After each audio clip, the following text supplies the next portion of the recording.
This video is made for adult collectors because within this video I talk about how I don't have the Voyagers from Studio Series yet. They literally shipped as I was filming this. So what do you do when you make, toy reviews for a living and you get a couple of figures that you just don't feel like should get their own videos because that would be boring for the audience? They would just be too short and they wouldn't really amount to anything? Solution.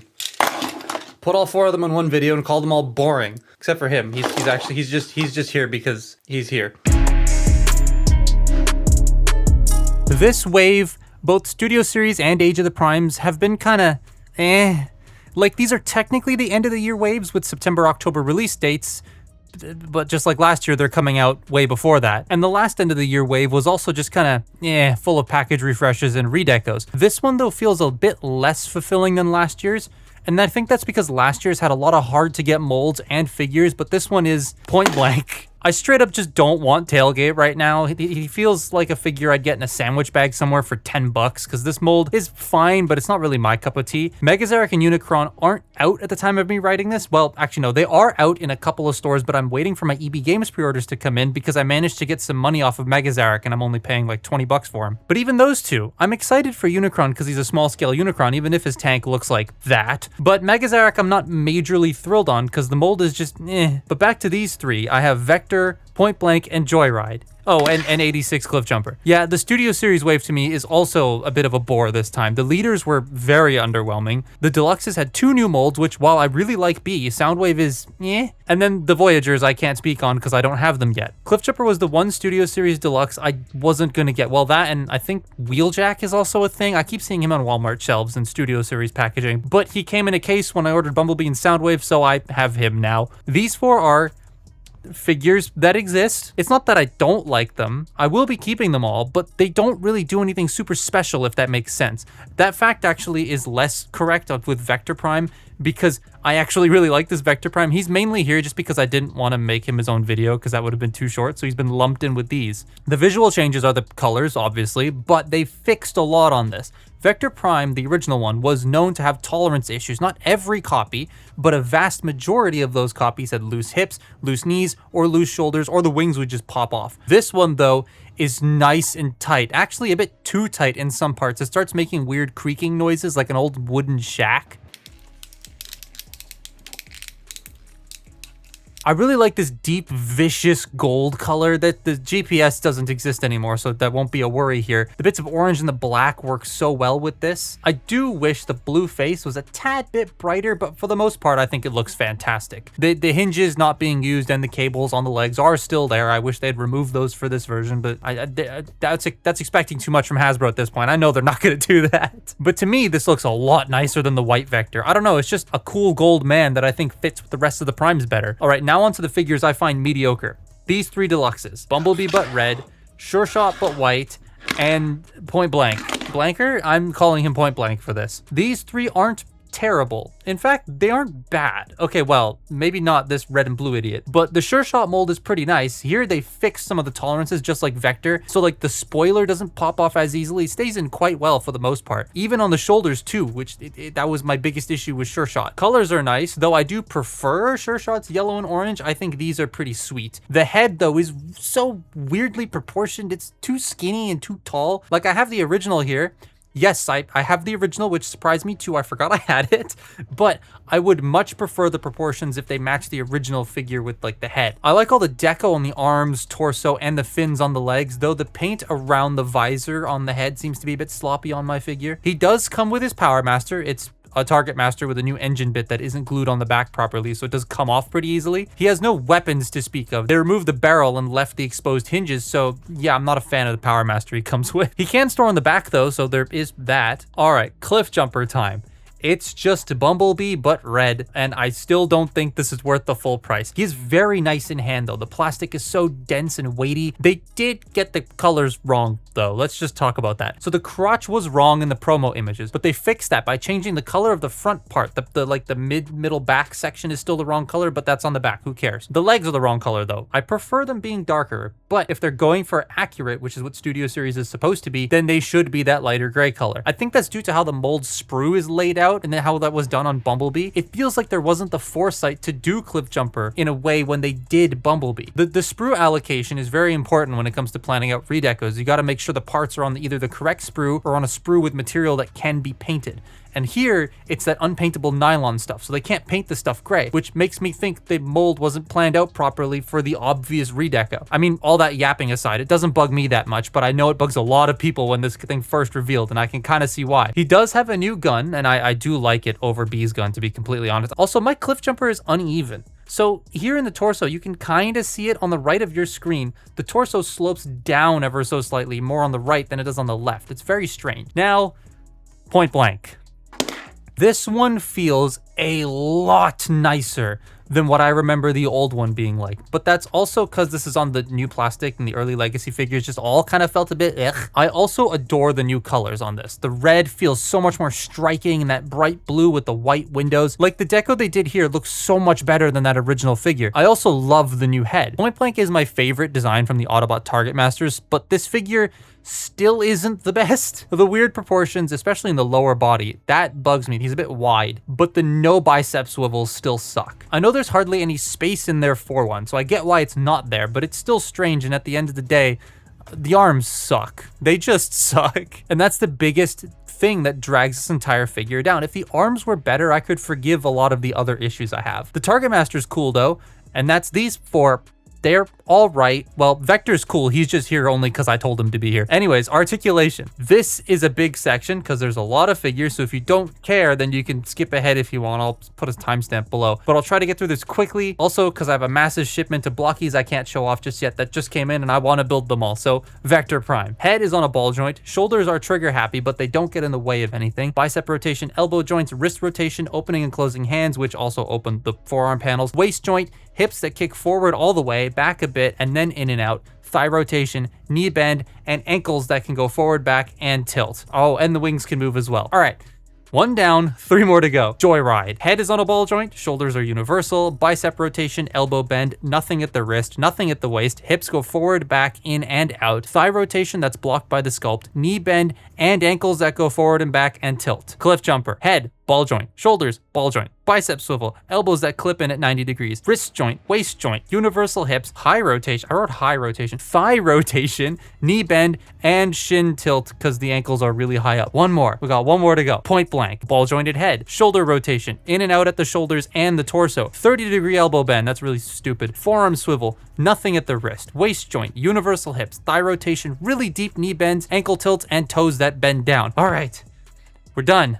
We did it. Now all we gotta do is transform these idiots. All right, the pile. Who should we do first? Out of... Wow, if I rotate just Vector, the whole pile moves.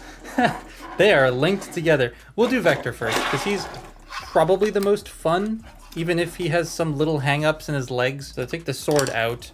You want to pop the wrist caps open, fold the wrists in, close that up, straighten out the shoulder pads, and bring the arms on the double hinges down. Also, I forgot to mention, he does have his Cyber Planet key. Here it is, but it's painted this time because on the original it was just left blank. They actually put some silver on it, which I really appreciate that. You don't have to take it off for transformation either. It can stay there, and I'm going to just keep it there. We're going to take the wings, bring them back. You're going to unpeg this assembly and bring it down. Take the head, bring it back, fold it in, push this piece out, rotate it 180, bring all this down, and it will snap everything into place. When I first got this, trying to get this into place was so hard. Now it seems to be fine. I didn't sand anything down. It just needed to happen a couple times, and now it sort of just fits properly. Take the arms and butterfly them in. Just make sure they're straight. Take the waist, rotate it. Fold out the little wing at the back of each leg. Open the legs up by according them in like this. Fold the foot down. And then this is the part where it's kind of annoying. So you tab the legs together. They peg together at the shin and then at the tail fin. Then you gotta fold this flat, rotate the wings around, and then gotta get this tabbed into here, but also have to tuck those bits underneath this little peg. And that's a bit of a nuisance to do. It's a nuisance on G-axis and it's a nuisance on this. There we go. Then you peg the feet into place. You peg the wings in. There you have, oh, with a sword. Store the sword just like here. That's where I like putting it anyways. Come on, peg in. And there you have Vector. Oh yeah, let's get Cliffjumper, who I forgot to mention this in the script. This back section it does not stay in place at all. It loves to just flop around. It's supposed to peg in back here, but there's no grip, it just comes out. And this is really loose, which doesn't help. Open this panel get the head folded into there and straighten this out. Close the panel, bend the arms at 90 degrees, and then fold this section around this, and that will clip together at the back there. Take this section, just collapse it down and in. That will peg everything back here into place. Now the front, you want to take the feet, open them up, and close all these gray bits in. Peg them together. Fold the crotch into place, and then accordion this all in like that. I love doing this transformation. It's very fun. And then that's it. There you have Cliff Jumper. You can peg the gun into the back. There you have Cliff Jumper. In his Porsche 924, I believe. Camera battery died. Joyride time. So, well, you want to pop those off anyways. Come on, after I just said you were really great at staying on, you're just going to pop off. You take them and you just plug them into the back of the shoulders, because this is where they were on Sure Shot, and this is how you transform it. So if you don't want to parts form it, you can just leave them there, but they do look better on the legs. You take the feet and you fold them up and they're going to peg in. You take the wheels, open them up, and they're going to just sit like that and look weird. Then you want to take the torso section here and you want to pull back section out, and then this whole assembly up here, open that. Then you bring this around and straighten it out, rotate it, and pop it in like this. You're going to then flatten this piece on the inside, and then fold the head back, just like that for now. Take the shoulders, flare them up like this so that they're all the way out, and then rotate them at this hinge here to get them out like that. Rotate at the bicep joint, and then you want to take the legs, peg them together, and combiner wars them into each other. Then you rotate the waist, and then this will come up here. You want to make sure the head's back to being there. This comes up and we'll peg all of this into place, and the arms come down and they will slot into the feet, and they are much more secure than on Sure Shot. On Sure Shot, I always found lining these up to be just weird because they would never stay in place, but here they click. They're really nice. Then you take the wheels, and the wheels will peg into the sides of the arms. Then you take this front section here, fold it around, take the Power Master, fold them in half, and you can plonk them on top, and there you have, almost said Sure Shot, Joyride. Oh, point blank. I don't like this transformation, and I'm gonna spend a little bit more time on this. So he doesn't fit himself. That's the best way I can describe it. These side sections love just exploding off every time. So you open this up, make sure the head's straight, fold the head in, close this up, and then fold this windshield piece up to the top here. Then you want to take the arms. This is annoying. So you take the arms, you bend them at the elbow backwards, right? Just below the elbow, sorry, backwards. Then you bring them out like this and out like that so that they're facing down. Then you slide it up into the shoulder pad, fold the arm down, and it's going to peg into the side. There we go. Guess it helps if it's up like this, but rotate that back, bring this section up, bring this around like that, fold it in, and then try and line this up. Then you fold these up and they will peg together, and that forms the front of the vehicle. Then you want to take these side sections here and just, like, I've never found a good way to do this. I sort of just leave them at this angle, rotate the waist, fold the toes down, and then fold the legs up. Well, we got to open the cockpit first, and then fold the legs up. And then these bump into here all the time, regardless of, like, if I do it like this, even they bump into the hinges. Like, it never fits properly. You kind of got to wrestle it to get it around there. It's not fun. Then you peg that in, and then we got to do it again. But this time we don't have the added luxury of rotating the waist, so it becomes even more of a hassle just to fit it. I got it. Huzzah. Nope, I didn't get it. Hang on. There we go. Now he's in car mode. Then you take the Target Master, unfold him out, and just peg that up top here. And there he is, point blank. I don't like that transformation. Honestly, all four of these shine in their alt modes. Vector Prime looks so nice in these colors still. I do feel the older one has a bit more detailing painted throughout, or it might just be what the base color is compared to what they painted over top. And even with that though, the new one still's really nice. It fits the vibe more of Vector Prime to me. That, and I've always preferred the brown Vector over the original design. Cliff Jumper rules. Like, this thing is so nice. It's a Chibified Porsche 924?